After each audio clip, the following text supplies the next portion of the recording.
I got this early development footage of Resident Evil 7, and when this was being made, Capcom had absolutely no faith in the project. The previous game, Resident Evil 6, had just been torn apart for straying too far from their classic Resident Evil formula. Capcom had already scrapped one attempt at a follow-up, and what you're looking at here is the gamble they made instead. A complete relaunch so different that the studio threw out almost everything that defined the series.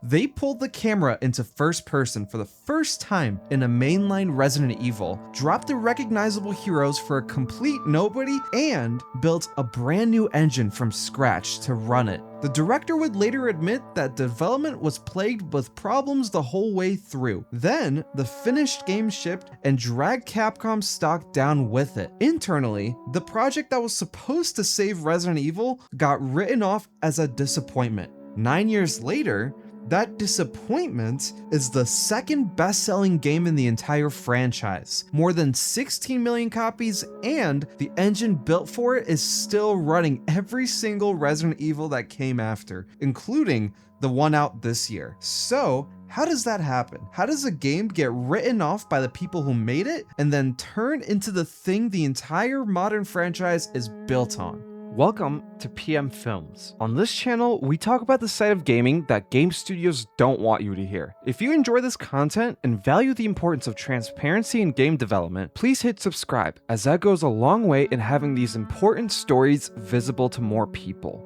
To really understand why Resident Evil 7 turned out the way it did, you have to start with just how badly the previous game went for Capcom. Resident Evil 6 was the biggest thing the series had ever attempted. 4 interlocking campaigns, 6 playable characters, and a globe-spanning plot, and a budget and team size that dwarfed anything the franchise had done before.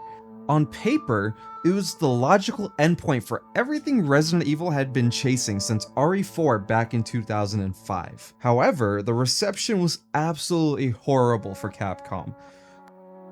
Critics and players tore it apart. It was an action shooter that had forgotten it was supposed to be survival horror. RE6 kind of became a shorthand for everything that had gone wrong with the series' long slide towards spectacle. It still sold pretty well on the strength of the brand, but the message coming back from the market was impossible to misread. The direction that Resident Evil had been taking for almost a decade had finally hit a wall, and Capcom's response was to gut the Resident Evil division and rebuild it from the inside. And the man they put in charge of that was Jun Takeuchi, a producer who had worked on the original Resident Evil back in the 90s and had directed Resident Evil 5. Takeuchi's read on the situation was very simple. The series had gotten too big to be scary. His pitch for the next game was to strip it all the way back down.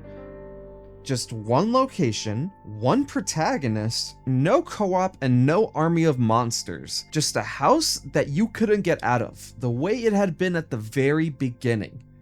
He built his core team around that idea, including putting a director named Koshi Naganishi at the helm. And that name really matters because Naganishi is the same director Capcom would later hand Resident Evil Requiem in 2016. But in 2014, he was not the obvious pick for a flagship game. His biggest credit was Resident Evil Revelations, which started out as a 3DS title that fans had quickly loved precisely because it crawled back towards the claustrophobic, slow burn horror that the mainline games had abandoned. That was exactly the instinct Takeuchi wanted leading the next entry. So he gave Naganishi the job, and development on RE7 started in early 2014, which was barely a year after RE6 shipped. The internal codename was Project Harawata, which translates roughly to Project Guts. And that name is going to matter a lot more than it looks like it does right now. From the very beginning, the team was working off a list of references that had almost nothing to do with Resident Evil. The Texas Chainsaw Massacre, Evil Dead, and Saw. All of these were small claustrophobic horror movies where the threat isn't a shadowy corporation or a global outbreak. It's one family that will absolutely kill you if you can't get out of their house in time. To get the atmosphere right, Naganishi took the core team to abandoned, supposedly haunted houses around Osaka, recorded their reactions, and fed that real unease straight into the game's design. This was the level of care going into a game that the entire industry would later spend a few weeks calling a disappointment. But two decisions made early in development matter more than anything on that mood board, and one of them was so secret that Capcom hid it from the public for over a year. But before I dive into the details of Resident Evil 7's development, I'd like to take a moment to highlight the sponsor of today's video, Free Cash. If you're like me, you've probably spent a decent amount of time on your phone or PC playing games. But what if you could actually turn that screen time into real cash? Let me show you how. This is Free Cash, a platform where you can earn real rewards by doing things like playing games, answering surveys, or testing out apps. You can see right here inside the app, there are hundreds of offers available. For example, I've been checking out games like Screw Out and have unlocked many different offers for it. Plus, if you like to make in-app purchases, they actually maximize your earnings and help you level up faster, while Free Cash provides cash back for those purchases. And you don't have to take my word for it. Free Cash boasts over 260,000 reviews on Trustpilot, with an incredible 4.6 star rating. When you're ready to cash out, it's super user-friendly with a minimum cash out of just $25, and there's no minimums afterwards. They have a ton of cash out options available like PayPal, Visa, gift cards like Amazon, and crypto. Don't miss out. Use my link and QR code down below to try it out for free, and you'll receive a $10 bonus after completing your first offer. The first big decision was the camera. Resident Evil had been third person since 2005. RE 4, 5, and 6 all used over-the-shoulder cameras, and before that, the original games used fixed angles. A first-person mainline Resident Evil had simply never been on the table. It wasn't part of the series' visual identity, and switching to it risked alienating the entire fanbase. The team's reasoning came down to immersion. They didn't want you watching a character get trapped inside the Baker house. They wanted you to feel trapped in it yourself, with every sound, every shadow, and every approaching footstep coming for you directly. And instead of another super soldier like Chris Redfield or Leon Kennedy, the protagonist would be an ordinary guy with no combat training, just trying to find his missing wife. That guy was Ethan Winters, a systems engineer from Louisiana with no Resident Evil backstory and no idea what he was walking into. The directors said in an interview at the time that they really wanted a totally new character rather than the superhero type the series had been leaning on, and hiding Ethan's face behind the first-person camera was part of that. You weren't really playing as Ethan so much as you were Ethan. The second big decision was happening at the same time in a completely separate department. Capcom needed a new engine. MT framework, which had powered RE5 and RE6 and most of Capcom's output that generation, was getting old, and the horror the team had in mind demanded photoreal lighting, materials, and performance capture that it couldn't deliver. So, Capcom spent a lot of time building a new engine from scratch and called it the RE engine. And it wasn't just built for RE7. The RE engine was designed to be the foundation for nearly every major Capcom game going forward. Devil May Cry 5, the RE2 and 3 remakes, Village, the RE4 remake, Monster Hunter Rise, and eventually Resident Evil Requiem all run on it. Just as importantly, VR support was baked in from day one. Capcom's internal reports from 2015 listed virtual reality as a focus area for the new engine, with PlayStation VR looming as a major hardware launch. Which brings us to the secret. In June 2015, a full year before Resident Evil 7 was announced, Capcom put out a free VR demo at E3 called Kitchen, a short, gruesome, first-person horror experience where you're tied to a chair in a kitchen while something terrible happens to you. Officially, it was a tech showcase for the RE engine's VR capabilities, but in reality, it was a stealth tease for RE7. Almost nobody caught it, and the connection wouldn't be confirmed for another year. The secrecy on this was the point. Capcom was about to relaunch Resident Evil as something nearly unrecognizable, and they needed the surprise to land all at once instead of leaking out through a year of fan speculation. The reveal came at E3 2016 when Sony closed its press conference with a trailer that didn't say what it was for. It was first person in a derelict Louisiana plantation, a creepy family, and a hand crawling towards something on a TV. And then the Resident Evil 7 logo. This was not the Resident Evil anybody was expecting. but to back up the reveal, Capcom dropped a free demo on the PlayStation Store the same day, Beginning Hour, which presented itself as a found footage VHS tape playing out through the eyes of a film crew exploring the haunted house. A crew who clearly aren't making it out alive. It wasn't a slice of the actual game so much as a tonal preview, built to tell you what RE7 was going to feel like before you ever touched the real thing. It got downloaded over 7 million times before it launched, and then the game actually shipped. However, nerves at Capcom were at an all-time high, and for a good reason.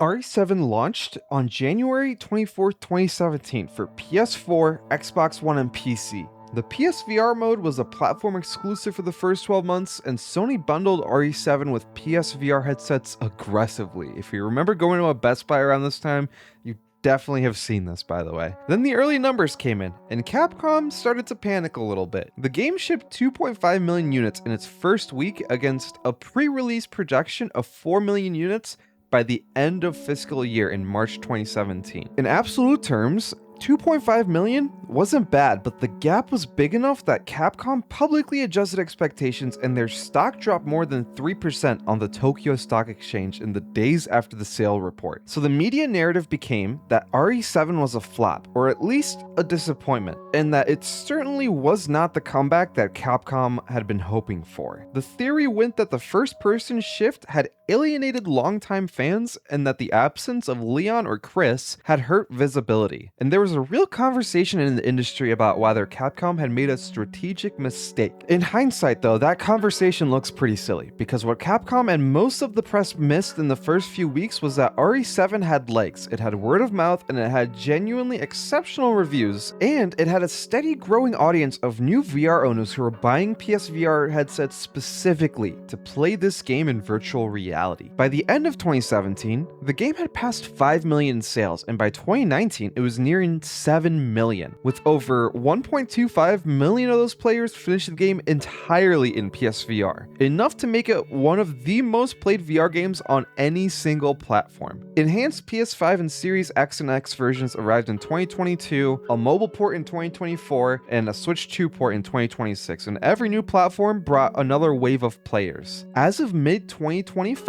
RE7 has sold over 16.4 million copies worldwide.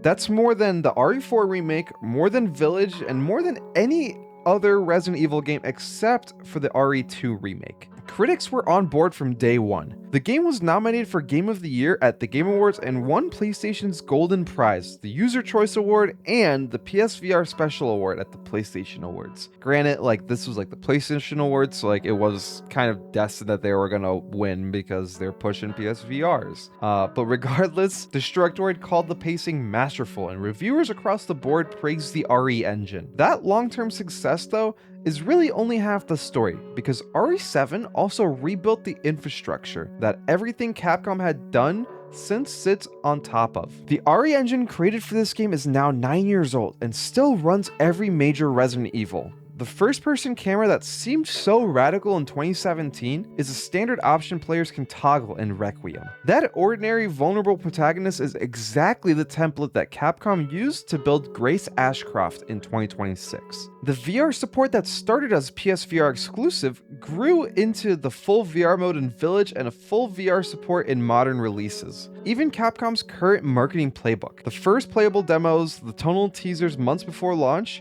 were essentially invented for RE7. But most importantly, the people carried forward too. The team that designed and directed RE7 went on to direct Resident Evil Requiem 9 years later. The team that built the engine and the systems became core of Capcom Division 1, which went on to deliver the RE2 remake, the RE3 remake, and the RE4 remake, and Resident Evil Village.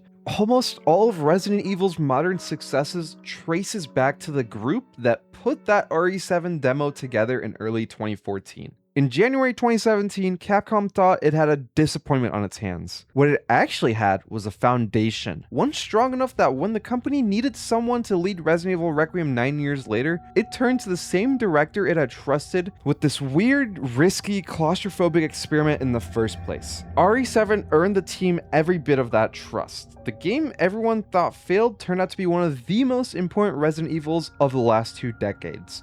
not for what it did at launch, but for everything that came after. If you enjoyed this deep dive into Resident Evil 7's development, let me know in the comments which Resident Evil game you want me to cover next. The RE videos have been easily some of my favorites to make, and there's still plenty of the series left to dig into. And again, a huge thank you to Free Cash for sponsoring this video. Scan the QR code down below to try it for free, and you'll receive a $10 bonus after completing your first offer. And as always, I'll see you in the next episode.